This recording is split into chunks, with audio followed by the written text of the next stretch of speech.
Maintenant, la direction de New York aux États-Unis, où les pompiers luttent contre l'un des pires incendies de l'histoire de la ville. Le feu a démarré hier dans un immeuble d'habitation du Bronx.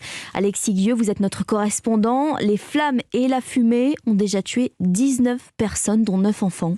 Oui, et les pompiers ont retrouvé l'origine du feu, un chauffage d'appoint dans un duplex du 2e et 3e étage. La porte de l'appartement a été laissée ouverte et la fumée s'est propagée dans l'ensemble de l'immeuble.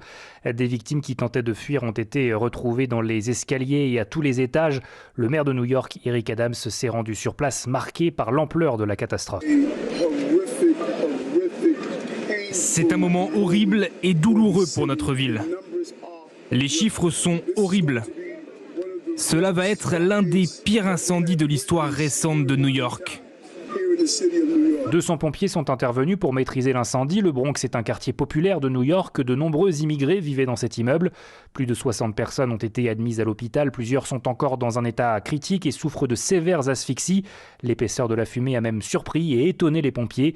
C'est le 2e incendie meurtrier en moins d'une semaine aux États-Unis. Mercredi, 12 personnes ont été tuées dans un immeuble de Philadelphie. Alexis Guilleux, correspondant d'Europe 1 à New York.